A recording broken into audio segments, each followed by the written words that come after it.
Estamos aqui com o CEO, então, da Labor Rural, Cristiano Nassif. Obrigado por estar aqui conosco. A honra é toda minha. Para bater esse papo aí, para a gente conhecer um pouquinho mais também do trabalho, né? O Cristiano também é zootecnista, né, Cristiano? Zootecnista, tenho 27 anos de formado, né? Formei em Viçosa. E desde o início, a trajetória foi uma empresa incubada. Logo quando eu formei, eu incubei uma empresa de base tecnológica que é para trabalhar com gestão. Comecei aí com a pecuária leiteira, café, cacau. Então, a gestão ela não tem muito... A questão da performance econômica e financeira, ela é global. Então, a gente usa, né, a metodologia que a gente apurou e trabalhou, e a gente foi aprendendo ao longo do tempo e continua aprendendo. E hoje chegamos aqui, né, tive a honra da nossa empresa ser convidada para poder apresentar um pouco do nosso trabalho, e a proposta é cada vez mais, junto com a suinocultura, poder dar mais um salto aí na evolução, olhando um pouco mais o aspecto da gestão econômica e financeira, alguns indicadores que levam ao sucesso do empresário, do suinocultor, e aqueles que mais impactam no resultado econômico. Qual o indicador zootécnico que o suinocultor tem que ter atenção, que impacta mais no econômico? Essa que é um resumo do que a gente trabalha em outras cadeias e quer trazer para a suinocultura e, se possível, em parceria com a Agri, né? Com certeza, Cristiano. E tu sabe que desde que a gente começou a conversar, né, nessa trajetória de vocês, a gente ficou encantado pelo trabalho, porque vocês acabaram apresentando realmente, né, uma robustez desse trabalho que também vocês prestam serviço para o governo federal, é isso? Prestamos para o governo federal, prestamos para o SEBRAE, para o SENAR, temos parceria com as Embrapas, então ele é bem robusto. Além de empresas, né, privadas, cooperativas, agroindústria que trabalham conosco também. Perfeito, muito parecidas histórias, porque a Agnes também nasce dentro de uma incubadora, né? E posteriormente aí a gente então está fazendo todo esse trabalho no campo, e até então estávamos um pouco mais voltados para a suinocultura, agora entrando em toda a produção animal. E Cristiano, eu queria que você contasse um pouquinho sobre esse trabalho que vocês vêm desenvolvendo, que ele estava um pouco mais no leite, né? E aí depois foi expandindo para outras atividades. Isso. Hoje, como nós começamos na atividade leiteira, hoje a gente tem uma gestão aí de 100 mil vacas em lactação ano, 100 mil hectares na pecuária leiteira, 1.600.000 litros de leite por dia. Esse é o portfólio que nós temos na pecuária leiteira. No café nós temos aí 60 mil hectares sendo gerenciado, no cacau são 1.000 hectares. Então, nós começamos na atividade leiteira, com uma atividade muito complexa. Então a gente brinca que quando a gente aprende no leite, a gente fica mais fácil de aprender nas outras cadeias. E é o que vem acontecendo. E daí a gente já fez muitos trabalhos também pontuais em parceria com o SEBRAE na suinocultura, na avicultura, na fruticultura. Mas esse trabalho da pecuária leiteira, ele nos traz uma robustez que é gerar os benchmarks, os valores de referência de acordo com o sistema de produção, de acordo com o valor da terra, e isso tem dado um norte para a pecuária leiteira nacional, de fato, de aqueles produtores mais eficientes, que ganham mais dinheiro, o que eles fazem? Quais são os indicadores que eles perseguem e quais são o resultado desses indicadores? E isso tem norteado muito o trabalho da assistência técnica e gerencial na atividade leiteira. Então, a gente acredita que esses indicadores, eles dão o caminho, eles atalham o caminho para o sucesso do empresário. Perfeito. Que o zootécnico, ele é o meio, mas o indicador financeiro, o econômico, ele é o fim, é a razão, né, de ganhar dinheiro com a atividade, com sustentabilidade, mas é importante entendermos que o nosso cliente, ele é o empresário, ele é o produtor. O suíno, no caso, ou a vaca de leite, ou a plantação de café, ele é o meio para que possamos atender em plenitude o nosso empresário, o nosso produtor. Maravilha, Cristiano. E você nos brindou aqui com uma excelente palestra, né? Realmente chamando atenção para essa questão de custo, realmente para esse olhar financeiro que deve ter, né? Eu vi que algumas pessoas se mexeram um pouquinho na cadeira quando você estava falando lá do imobilizado, ou seja, você tem um capital ali investido, né, que é aquela atividade que você está, ela precisa remunerar tudo isso. E eu senti um certo desconforto. Queria que tu falasse um pouquinho mais, então, sobre esse capital investido versus esses 20 mil reais por matriz, alguma coisa assim, né, que tu comentou lá na palestra. A atividade, a suinocultura, ela tem uma característica, ela tem alto capital empatado. A gente chama isso de teoria do ativo fixo. Isso na atividade leiteira é dessa forma, na cafeicultura é dessa forma, já na plantação de milho, soja e feijão não tem essa mesma característica. Por isso que a análise na suinocultura econômica, ela deve ser adotada no médio e longo prazo. Você não toma a decisão de entrar ou sair na suinocultura no curto prazo. Perfeito. E médio prazo. Então, o médio e longo prazo é onde você faz todo esse trabalho. E para você montar uma suinocultura hoje, o mínimo de investimento, de maquinário, de tudo, é 20 mil reais de capital investido, imobilizado por matriz. Então é muito capital empatado. Então, qual que é o segredo da eficiência? Não tem segredo, é produzir mais e melhor com menos. Então, se eu tenho uma atividade que tem muito capital empatado, um indicador que eu tenho que olhar com muito cuidado é a remuneração desse capital. Porque eu poderia deixar de aplicar na suinocultura e ter aplicado em outro local. Então a suinocultura, no mínimo, ela tem que gerar uma atratividade para que eu possa continuar na suinocultura. E mesmo que ela não está dando essa atratividade, você tem que conhecer os caminhos que você tem que adotar, então olhar para o passado, para no presente planejar o futuro, para torná-la mais atrativa e mais rentável. Então se a gente pensar que 20 mil reais empatado por matriz. Se a gente fazer uma taxa de desmame aí de 30 por matriz ano e calcular isso no quilo de cevado que vai ser vendido, a gente está falando em torno de um capital empatado de R$ 5,50 de capital imobilizado por quilo de cevado vendido. Então é muito dinheiro. Então quando você tem muito dinheiro empatado, a sua eficiência faz com que você dilua esse capital empatado, então a atratividade do negócio aumenta. Então é essa que é o balanço que tem que ter. Você tem que considerar tanto os custos variáveis como os custos fixos. E é muito comum a gestão ser baseada somente nos custos variáveis, que é o DRE, é aquela conta que a gente fala de padaria. Entrou, saiu, sobrou, tá bom, não sobrou, tá ruim. Ou fluxo de caixa. Ou fluxo de caixa.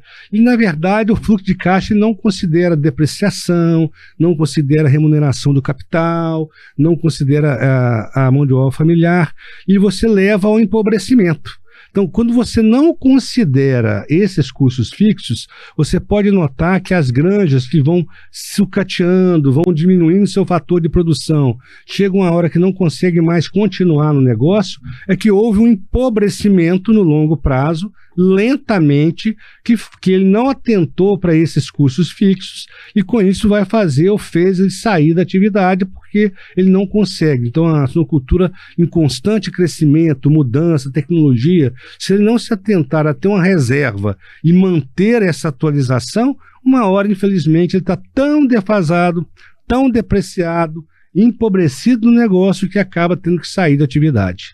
Olha que bacana aí, já anotei aqui alguns termos que eu vou começar até a falar um pouco mais, né, sobre esse capital empatado, pode ser rentável, mas ao mesmo tempo também não é atrativo, isso, né, ou seja, dentro de todo esse capital investido, talvez ele pode ser rentável, mas ele não é tão atrativo, tem outras coisas mais atrativas, como alguns outros investimentos, né.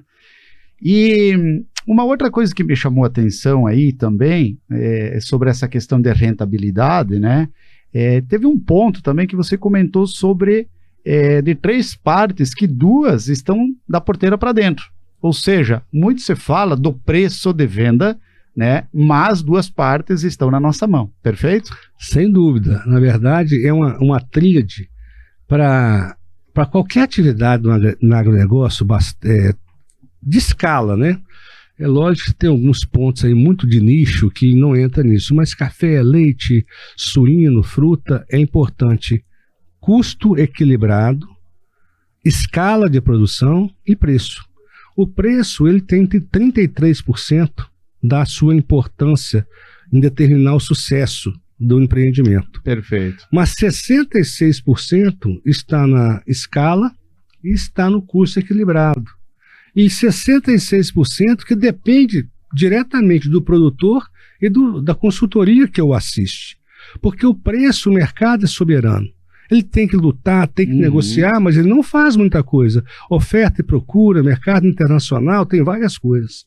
Mas dentro da porteira é com ele.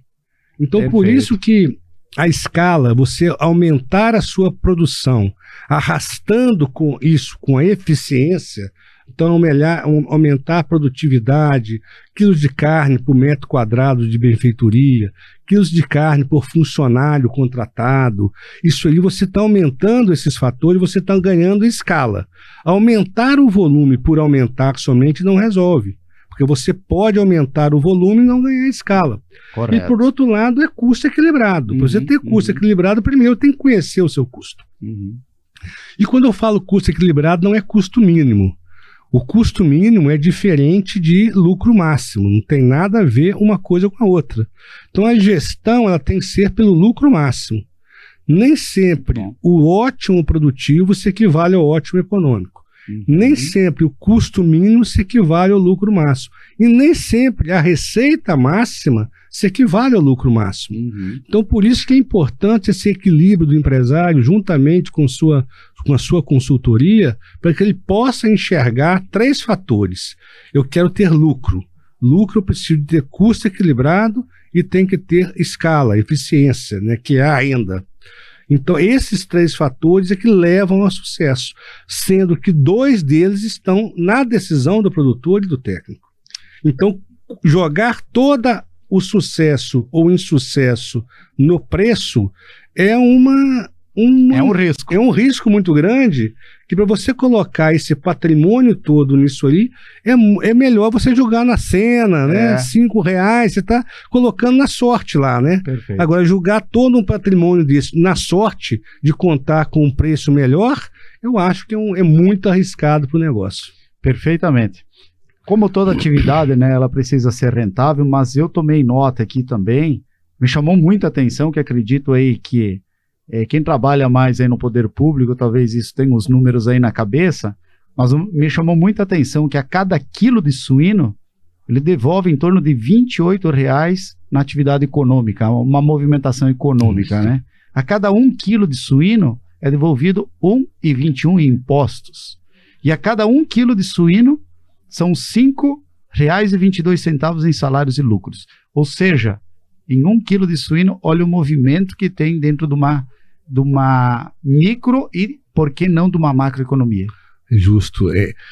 Esse trabalho, ele mostra o impacto que a suinocultura tem socioeconômica no município, numa região, no estado e no país. Então, isso prova que o investimento numa assistência técnica e gerencial de qualidade, ele é um investimento, ele não é um gasto.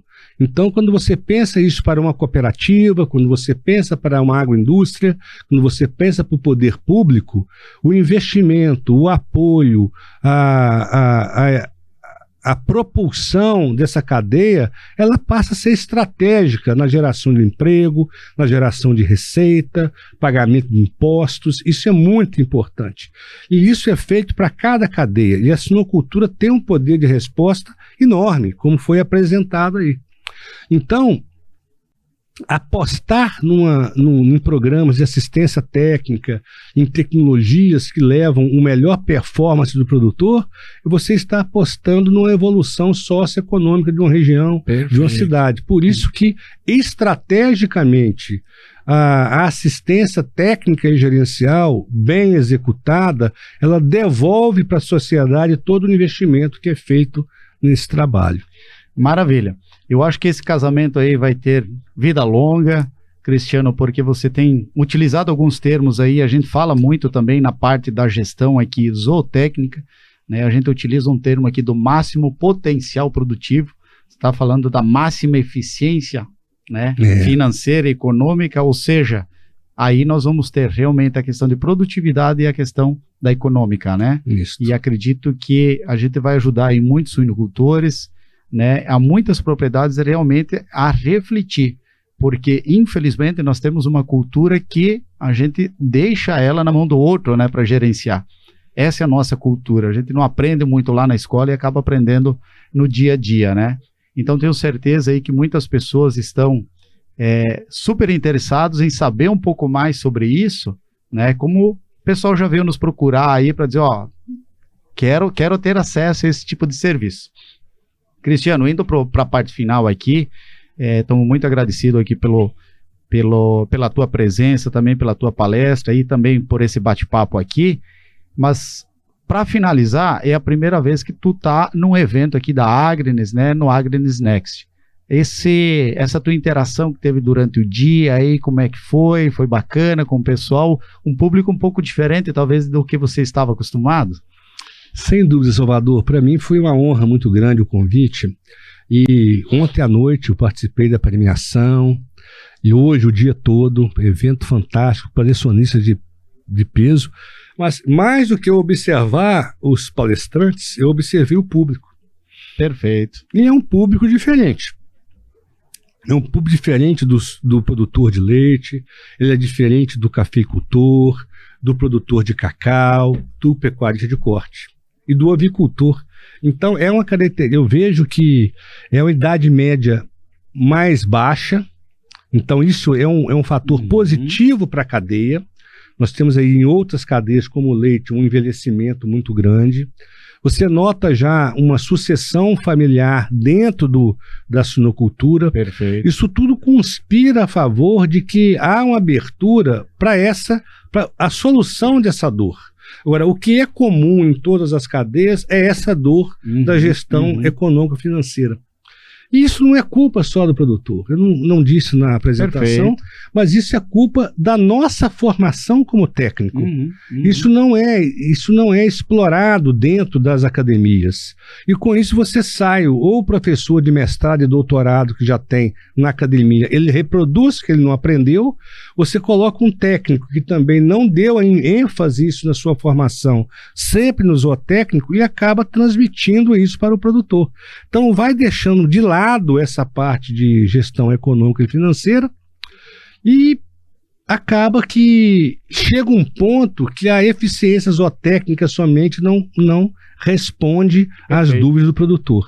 Então eu vejo que é um momento muito importante da entrada na virada de chave com essa parte, esse somatório que vai de fato transformar a vida de muita gente. E eu vejo que só pela participação desse público, só pela grade que vocês montaram, que ela foi, a gente observar, foi uma trilha, que ela foi evoluindo, né, foi falando do comportamento, da tomada de decisão, da emoção, da razão, depois viemos a inteligência artificial, na engenharia de máquina, na aprendizagem de máquina, veio com um contexto macroeconômico dado pelo Pablo, e isso culminou em quê? Lá na porteira. Isso tudo aí, tudo que foi aprendizado durante o dia, ele junta em cima de uma gestão econômica e financeira, que é a tomada de decisão baseada em números. Em números, exatamente. Isso. Não, muito bom bate-papo aí, a gente teria assim, gostaria de tirar muito mais do seu tempo, né, Cristiano? Mas você utilizou uma palavra aí realmente, né, da sucessão familiar, e sucessão você faz com rentabilidade. Não tem outra. Essa história, sucessão, o Salvador, é dinheiro no bolso. É isso aí. Quem vai ficar na atividade é se está vendo que vai estar ganhando dinheiro ou que consegue ganhar mais do que o pai ganhou e ter uma vida melhor. Senão ele vai embora. Se não tem outra atividade atrativa. Né? Tem duas coisas. Tem a atratividade econômica e tem a tecnologia. Não adianta que você vai achar que você vai deixar o seu filho lá com práticas de 30 anos atrás. Crenças antigas. Ele não vai ficar. Então são duas coisas que são importantes para uma sucessão de sucesso. Rentabilidade e tecnologia. E é o que vocês estão propondo. Vocês têm uma tecnologia de pronta, que é o que é o sistema de vocês, na suinocultura, vamos entrar, já está na avicultura, quem sabe vamos entrar no leite, para poder trazer essa tecnologia, essa gestão, e por outro lado, mostrando que é possível a rentabilidade, viabilizando o negócio do produtor, para que ele possa passar para os seus filhos com tranquilidade e dar continuidade no legado da família e tendo sucesso na atividade. Maravilha. Cristiano, mais uma vez, obrigado aí pela oportunidade desse bate-papo. Estão abertos aí através dos canais da Agrinis também, né, para a gente acessar todos os serviços aí da Labor Rural, e tenho certeza aí que a gente vai construir bastante coisa juntos aí. Com certeza. Obrigado. Prazer foi meu. Sucesso, tá? Para todos nós. Isso. Valeu, Cristiano. Obrigado.